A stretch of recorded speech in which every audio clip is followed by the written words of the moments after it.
Hello friends, मैं हूं मृण्मय। एक और नया दिन और एक और नई कहानी क्राइम इन हिंदी के एक नए एपिसोड में आप सब लोगों का स्वागत है।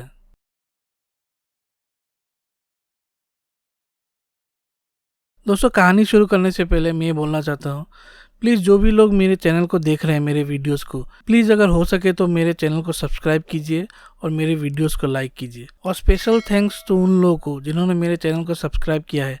Thank you so much friends. हम लोग धीरे धीरे ग्रो कर रहे हैं और होप करता हूँ ये कहानी आपको अच्छी लगी होगी और आगे भी आप मेरे साथ बने रहेंगे। Thank you so much. दोस्तों, आज की कहानी है, हमारी एक व्यूअर ने रिक्वेस्ट किया था, नीचे उनका कमेंट शो हो रहा होगा, और ये कहानी है लिंकिन पार्क बैंड के जो फ्रंटमैन थे चेस्टर बेनिंगटन, उनके बारे में। दोस्तों, ये हमारा म्यूजिशियन सीरीज का ही एक 5वां एपिसोड है। होप करता हूँ ये एपिसोड आप लोग अंत तक देखेंगे, क्योंकि दोस्तों ये कहानी मेरे लिए भी एक बहुत ही पर्सनल स्टोरी है, क्योंकि मैं भी लिंकिन पार्क और चेस्टर बेनिंगटन का बहुत बड़ा फैन हूँ।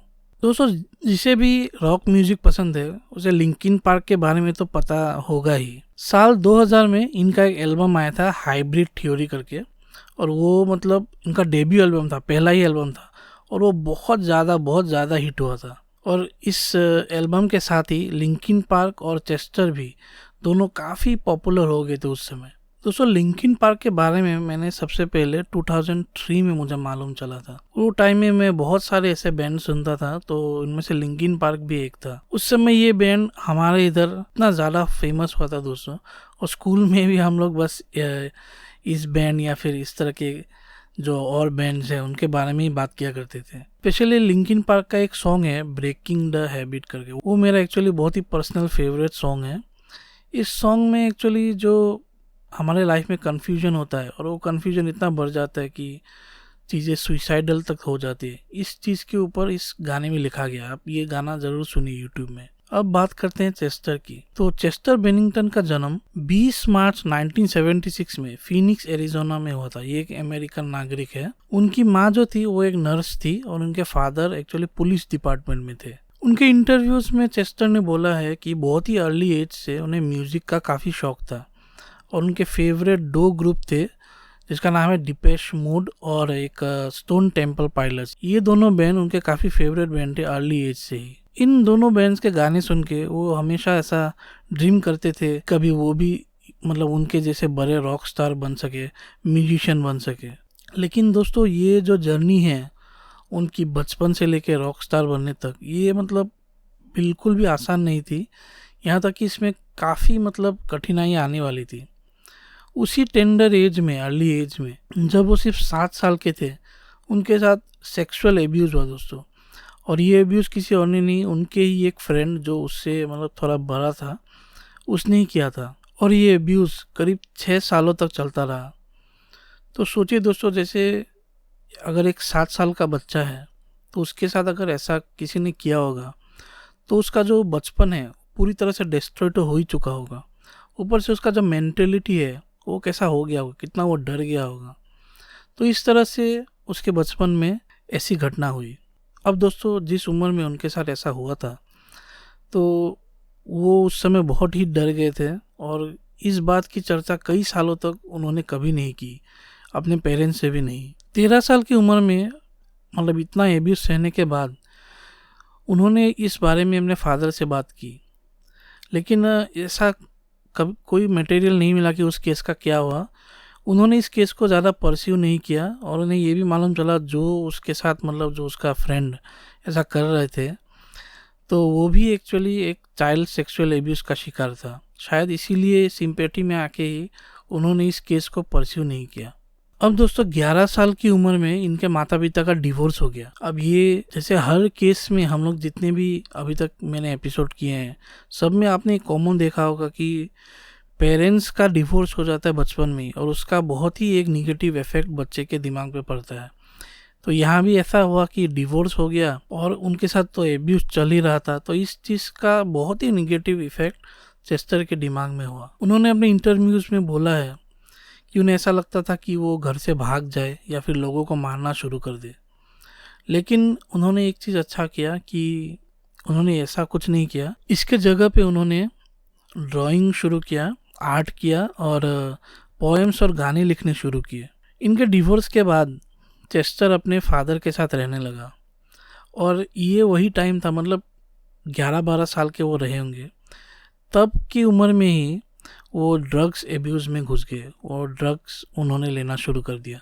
इतने कम एज में ही वो मैरिवाना, LSD, कोकेन, मेथ, ये सब उन्होंने लेना शुरू कर दिया था। अब उनके पर्सनल लाइफ में एब्यूज़ और ये जो डिवोर्स वाला प्रॉब्लम क्या कम था कि स्कूल, मतलब जो प्रोफेशनल लाइफ है वो भी उनका पूरी तरह से ख़राब था।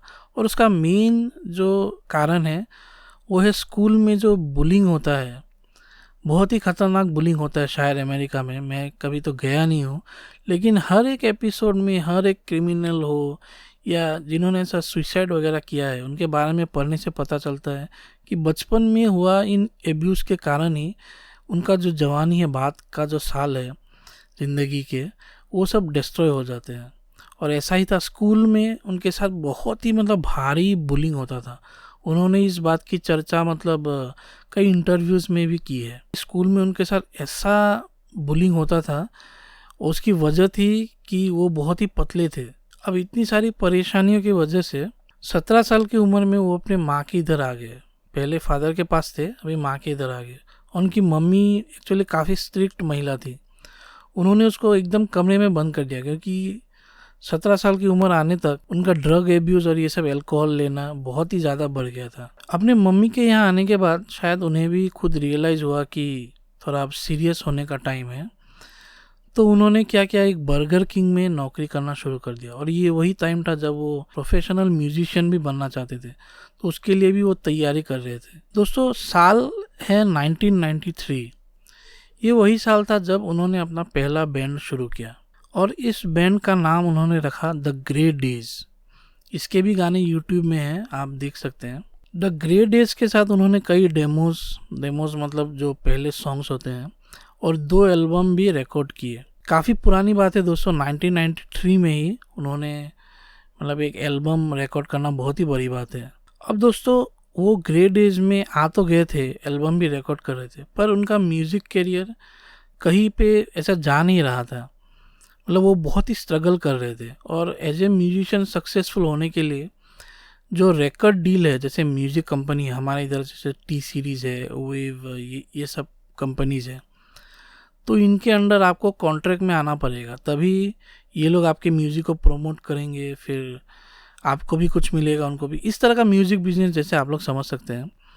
तो वैसा इनको मतलब कुछ मिल नहीं रहा था। ये काफ़ी ट्राई कर रहे थे इनके बैंड्स वगैरह, तो ऐसा मिल नहीं रहा था। और इसी समय एक बैंड जिसका नाम है ज़ीरो, उनको एक लीड सिंगर की ज़रूरत थी और चेस्टर ने फिर उनके लीड सिंगर के लिए अप्लाई किया, वहाँ पे ऑडिशन दिया। अब ये ऑडिशन एक्चुअली कैलिफोर्निया में था और वो रहते थे एक दूसरी जगह पे। तो उन्होंने इस ऑडिशन, कितना इम्पोर्टेंट ऑडिशन होगा दोस्तों, सोचिए कि अपना जॉब क्विट करके वो उस दिन लॉस एंजलिस गए ये ऑडिशन देने के लिए। अब ये सिंगर तो बहुत ही अच्छे थे ऑब्वियसली, और ऑडिशन देने के बाद उनको ये काम मिल गया। उस बैंड के जो ज़ीरो बैंड था, उस बैंड के लीड सिंगर ये बन गए। और दोस्तों, ये यही बैंड है जो बाद में जाके इनका नाम चेंज हो गया और नाम हो गया लिंकिन पार्क। तो दोस्तों देखिए कैसे एक आदमी की किस्मत बदलती है।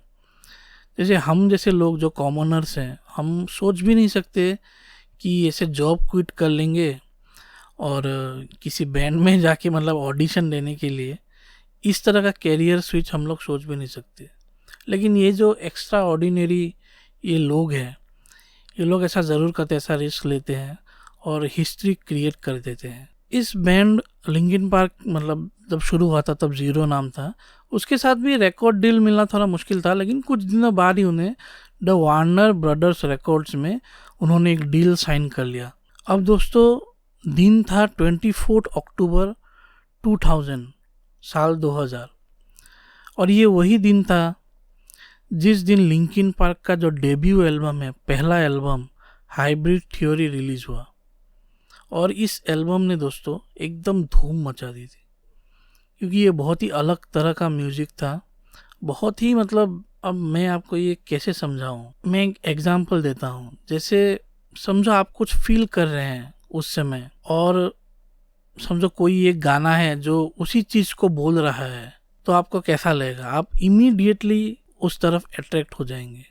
तो ये लिंकिन पार्क का जो एल्बम था भी या उनके गाने कुछ इसी तरह के थे।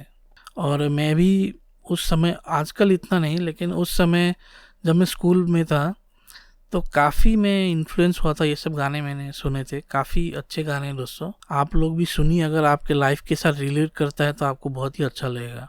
इसमें जितने भी गाने थे दोस्तों, ज़्यादातर जो एवरीडे इमोशंस हैं लोगों के, तो उसके ऊपर ही बेस्ड है। जैसे कन्फ्यूजन, या फिर कोई सैड है, कोई सुसाइडल थॉट्स है, या फिर ऐसे हार मान चुका है, तो उस तरह के टॉपिक्स के ऊपर ही ये सब गाने थे उनके। उसके बाद भी 2 एल्बम और आए, एक 2003 में, एक 2007 में। तो ये दोनों एल्बम भी काफ़ी सक्सेसफुल हुए थे लिंकिन पार्क के। ऑल टोटल दोस्तों सब मिला के 100 मिलियन के ऊपर रिकॉर्ड्स सेल हुए। मतलब ये किसी को नहीं पता है तो वो सोच सकता है कि काफ़ी फेमस बैंड है। मतलब दोस्तों इनका प्रोफेशनल करियर तो काफ़ी अच्छा जा रहा था, इसमें कोई शक नहीं है उस समय, लेकिन इनका जो पर्सनल लाइफ है वो एक्चुअली इतना अच्छा नहीं था। 1996 में ही उनकी पहली बार शादी हुई थी। ऐसा टाइम था जिसमें उनका जो काम है वो ऐसा पॉपुलर नहीं हुआ था, तो इसी सब वजह से उनका जो ये पहला मैरिज था वो डिवोर्स हो गया था उनका। उस शादी से उन्हें एक बच्चा भी हुआ था। फिर 2006 में उन्होंने एक दूसरी बार शादी की, और ये शादी अच्छी चल रही थी, लेकिन इस रिलेशनशिप में एक प्रॉब्लम हो गया था कि एक लड़की जिसका नाम था डेवन टाउनसेंड, तो उस लड़की ने एक्चुअली इस कपल को, चेस्टर और उनकी वाइफ को, एकदम स्टॉकिंग करना शुरू कर दिया था। मतलब इनके पीछे पड़ गई थी वो लड़की। ये बुरी तरह से इनको स्टॉक करती थी, आधी रात को भी फ़ोन करती थी और उल्टे पुल्टे ईमेल्स लिखती थी, जैसे एकदम थ्रेटनिंग वाले, कि तुम्हारे बच्चे कहाँ हैं मुझे मालूम है, तुम लोग कहाँ रहते हो मुझे मालूम है। और इस चीज़ से मतलब चेस्टर को, आप सोचिए कि बचपन से ही उनको डिप्रेशन वगैरह का प्रॉब्लम था, और ये चीज़ उनको छोड़ ही नहीं रही थी उनके पर्सनल लाइफ में। खैर जो भी हो, कुछ 2 साल ऐसे बाद ये लड़की पकड़ी भी गई और उसको सज़ा भी हो गई। अब चेस्टर को काफ़ी एक्चुअली उनका हेल्थ प्रॉब्लम्स भी था। जैसे बचपन से ही उसको मतलब बॉडी में इधर उधर कहीं ना कहीं पेन उनको रहता था, और गैस्ट्रिक वगैरह का, गैस्ट्रो इंटेस्टिनल प्रॉब्लम्स उनको बहुत होता था। और जैसे मैंने आपको बोला कि बचपन से ही जो एंग्जाइटी और डिप्रेशन है वो तो उनके लाइफ में था ही। इन सारे चीज़ों को लेके वो काफ़ी परेशान थे, और उनका जो ड्रग एब्यूज़, अल्कोहल एब्यूज़ था वो तो चल ही रहा था, और उस चीज़ ने उनको इतना अंदर से मतलब ख़राब कर दिया था उनके पूरे सिस्टम को, कि उनके बैंड मेंबर्स भी बहुत ही चिंता में आ गए थे कि अगर ये ऐसे ड्रग्स लेता रहेगा, अल्कोहल लेता रहेगा, तो फिर इस बैंड का, फिर पूरी लाइफ का, मतलब इसका भविष्य ही कुछ नहीं रहेगा। जो लिंकिन पार्क के दूसरे मेंबर्स थे, एक दिन उन्होंने चेस्टर को कन्फ्रंट किया सभी ने, और उनको समझाया, फिर शायद कुछ बोला भी होगा कि अगर तुम ये सब स्टॉप नहीं करोगे तो इस बैंड का कोई भविष्य नहीं है, और अगर ये बैंड ही तो उनका लाइफ है। तब जाके 2011 में उन्होंने अल्कोहल फिर ड्रग्स वगैरह पूरी तरह से क्विट कर दिया। 2011 में ये सब क्विट करने के बाद दोस्तों उनकी लाइफ बहुत ही अच्छी चल रही थी, और लिंकिन पार्क भी मतलब इतना सक्सेसफुल बैंड बन गया था कि कोई दूसरा बैंड शायद ही उनके टक्कर में मतलब आ पाए। बहुत ही ज़्यादा सक्सेसफुल दोस्तों। उनका म्यूजिकल स्टाइल भी बदल चुका था। पहले तो थोड़ा सा रैप मेटल टाइप का था, फिर बाद में जाके थोड़ा मतलब इलेक्ट्रॉनिक साइड में ये सब जाने लगा। ट्रांसफॉर्मर मूवीज ये सब में भी उनके गाने थे। काफ़ी पॉपुलर हो चुका था सभी बैंडमेट्स के कैरियर। इन्हीं बीच उसने अपना एक और बैंड डेड बाय सनराइज वो भी शुरू किया, और उनका जो बचपन का जो जिस बैंड को लेके वो काफ़ी एक्साइटेड रहते थे, जो उनका बहुत ही फेवरेट बैंड था स्टोन टेम्पल पायलट्स, तो उस बैंड में भी इनको गाने का मौका मिला। 2 साल तक उस बैंड को भी इन्होंने हेडलाइन किया, मतलब उनके लीड सिंगर बने। लेकिन दोस्तों 2017 में एक ऐसी घटना हो गई जिस घटना से चेस्टर की पूरी ज़िंदगी ही हिल गई थी, और वो था उनके एक बहुत ही ख़ास फ्रेंड क्रिस कॉर्नेल की मृत्यु। अब ये क्रिस कॉर्नेल कौन है दोस्तों? क्रिस कॉर्नेल भी बहुत ही बड़े सिंगर हैं। साउंड गार्डन एक बैंड है, और एक बैंड है ऑडियो स्लेव। दोस्तों मैं एक मतलब रॉक म्यूज़िक का बहुत ही बड़ा फ़ैन हूँ, और जिसको भी रॉक म्यूज़िक पसंद है, मेटल म्यूज़िक पसंद है, उनको ये सब बैंड के बारे में पता चलेगा। जिसको नहीं पता है वो प्लीज़ ये सब बैंड के गाने सुन सकते हैं यूट्यूब में। तो क्रिस कॉर्नेल ने एक्चुअली सुसाइड कर लिया था दोस्तों, मई या जून ऐसे में 2017 में। और ये चेस्टर बेनिंगटन के बहुत अच्छे फ्रेंड थे, और उन्होंने जो ये सुसाइड किया उससे चेस्टर को इतना बड़ा धक्का लगा कि वो भी मतलब काफ़ी डिप्रेस हो गए। जो पुरानी सारे डिप्रेशन की चीज़ें थी, शायद फिर से इस घटना ने फिर से उसको ट्रिगर कर दिया और वो फिर से इस डिप्रेशन में आ गए। जब क्रिस कॉर्नेल की मृत्यु हुई थी तो चेस्टर ने मतलब लिंकिन पार्क ने ट्रिब्यूट सॉन्ग या कॉन्सर्ट वगैरह किए थे। गाना गाते समय भी चेस्टर काफ़ी भावुक हो जाते थे और गाना कंप्लीट ही नहीं कर पाते थे, उनकी आंखों में आंसू आ जाता था। ऐसा करते करते दोस्तों सिर्फ 2 ही महीने गुजरे थे कि हमें खबर मिलती है कि 2017 जुलाई 2017 में हमें ये खबर मिलती है कि चेस्टर बेनिंगटन की भी मौत हो गई है। वो अपने बच्चों और जो वाइफ है उनके साथ एरिज़ोना में छुट्टियां मनाने गए थे, और वहाँ पे बीच में ही उन्होंने अपने फैमिली को छोड़ के अकेले वो घर वापस आ गए थे। बोला कि उन्हें कुछ काम है। लेकिन दोस्तों 20 जुलाई 2017 को उनका जो हाउस कीपर है उन्हें चेस्टर बेनिंगटन की बॉडी उनके कैलिफोर्निया वाले घर में मिली। फिर पुलिस वगैरह आई, जांच पड़ताल हुई और ये मालूम चला कि चेस्टर बेनिंगटन की जो मौत हुई है वो सुसाइड के कारण हुई है, लेकिन कोई भी सुसाइड नोट ऐसा मिला नहीं। जब उनकी मृत्यु हुई तो उनके बॉडी के पास ही एक अल्कोहल बोतल जिसमें आधी शराब अभी भी थी वो मिला था उनको। उन्होंने खुद को फांसी लगा ली थी दोस्तों, इस वजह से मतलब सुसाइड बाय हैंगिंग की वजह से उनकी मृत्यु हुई थी। जब पोस्टमार्टम वगैरह हुआ तब उनके बॉडी में कोई भी ड्रग्स वगैरह नहीं मिलती, हाँ लेकिन अल्कोहल तो मिला था। और जिस दिन दोस्तों उनकी मृत्यु हुई थी, जिस दिन उसने सुसाइड किया था, ये वही दिन था जिस दिन क्रिस कॉर्नेल का बर्थडे था, जो उनके 2 महीने पहले जिन्होंने सुसाइड करके उनकी भी मृत्यु हुई थी। तो इस तरह से देखिए दोस्तों, 2 दोस्त जो बहुत ही क्लोज थे, तो उन्होंने सिर्फ 2 महीने के अंदर ऐसे जो बड़े स्टार हैं उन्होंने ऐसे सुसाइड कर लिया था। अब चेस्टर बेनिंगटन की मौत के बाद लिंकिन पार्क का भी भविष्य एक्चुअली खतरे में आ गया, और उसी दिन से उन्होंने अनाउंस किया कि वो एक हाइएटस मतलब अभी क्विट कर रहे हैं, कभी भी वापस आ सकते हैं। तो उस स्टेज में वो लोग चले गए। लेकिन शायद अभी अप्रैल 2020 में उनका कुछ एक नोटिफिकेशन आया है कि वो नए म्यूज़िक पे काम कर रहे हैं। तो लिंकिन पार्क के जितने फैंस हैं उनको खुश होना चाहिए कि नया म्यूज़िक उनका आ रहा है। तो दोस्तों यही थी आज की कहानी लिंकिन पार्क के चेस्टर बेनिंगटन के ऊपर। होप करता हूँ ये कहानी आपको अच्छी लगी है और आपने अंत तक सुनी है। अगर ये कहानी आपको अच्छी लगी तो प्लीज़ मेरे चैनल को लाइक और सब्सक्राइब ज़रूर कीजिए। दोस्तों इस कहानी से हमें एक बात सीखने को मिलती है कि जो मेंटल बीमारियां हैं, साइकोलॉजिकल बीमारी है, डिप्रेशन, एंग्जाइटी वगैरह, उनको आप कभी भी हल्के में मत लीजिए। नहीं तो आप सोच सकते हैं कि इतना एक सक्सेसफुल इंसान है, फैमिली है जिसके पास, और इतने सारे पैसे वगैरह भी हैं, लेकिन अंदर अंदर जो ये बीमारी है उसको खाई जा रही है। बाद में सुसाइड जैसा बड़ा स्टेप उन्होंने ले लिया।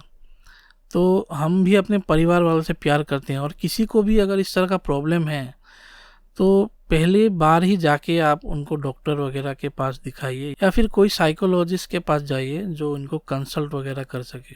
तो thank you so much friend, मिलता हूँ एक और नए वीडियो के साथ बहुत ही जल्द। Thank you so much.